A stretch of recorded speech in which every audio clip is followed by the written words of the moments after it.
When you build a dynamic website, you'll most likely want it to respond to events. For example, if a user clicks a button, submits a form, or even just moves their mouse, you want your application to handle the events and execute some code. In this video, let's see how to handle events with Svelte. Our example is going to be that of a simple click counter. You can click on a button and the count value increments. I'm going to begin by defining a new variable. Let count is equal to 0. Make sure to use let and not const, as we are going to change the count value. In the markup, let's add a button.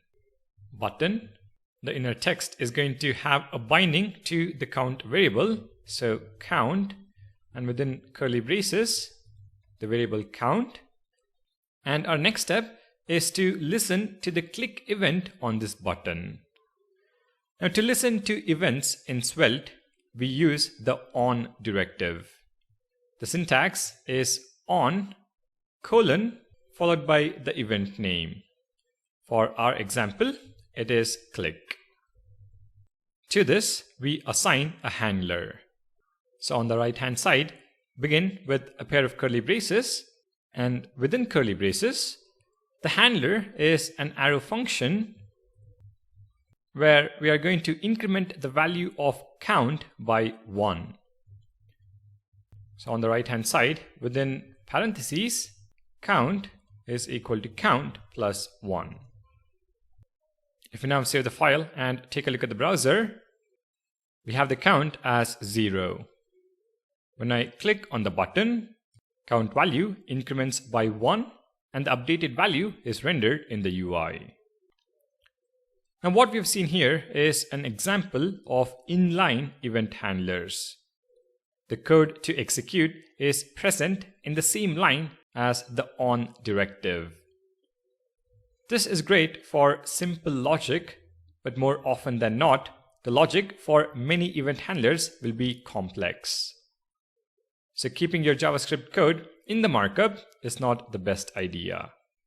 In such cases, you can define a function in the script section and assign that function as the event handler. Let's understand with an example. In the script section, I'm going to define a function called handleClick. So function handleClick, where we increment the value of count by 1. So count plus equals 1.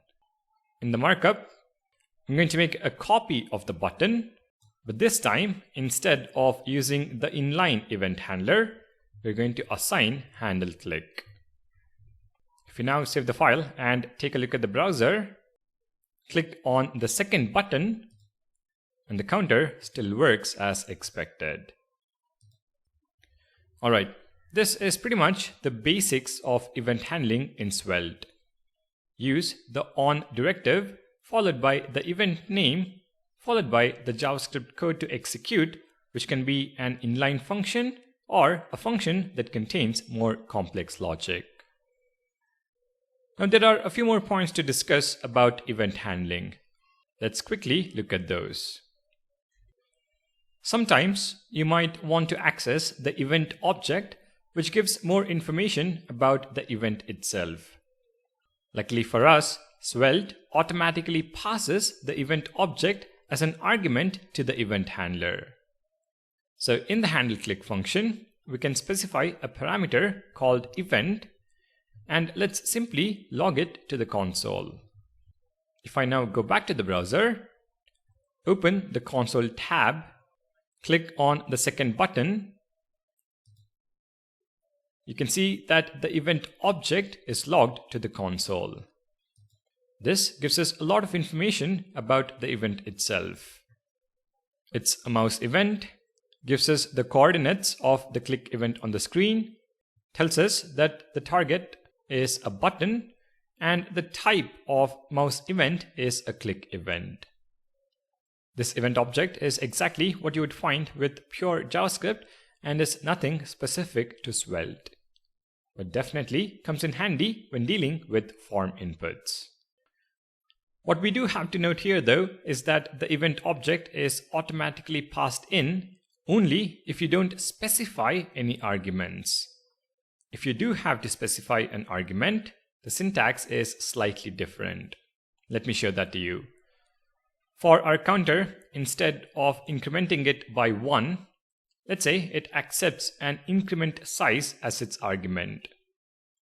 For that, we begin by changing the handler into an arrow function.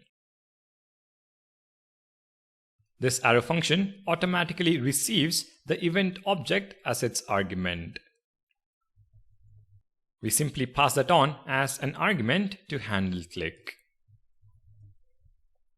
But after the first argument, we can specify our own argument.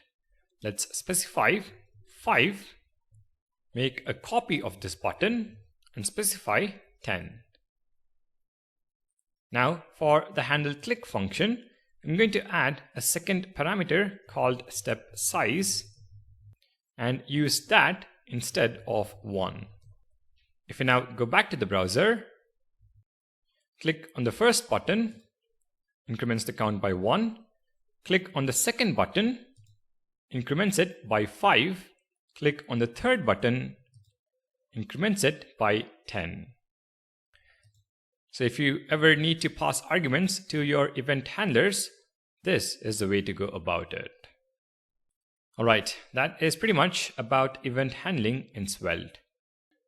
Thank you guys for watching. Make sure to subscribe to the channel and I'll see you guys in the next video.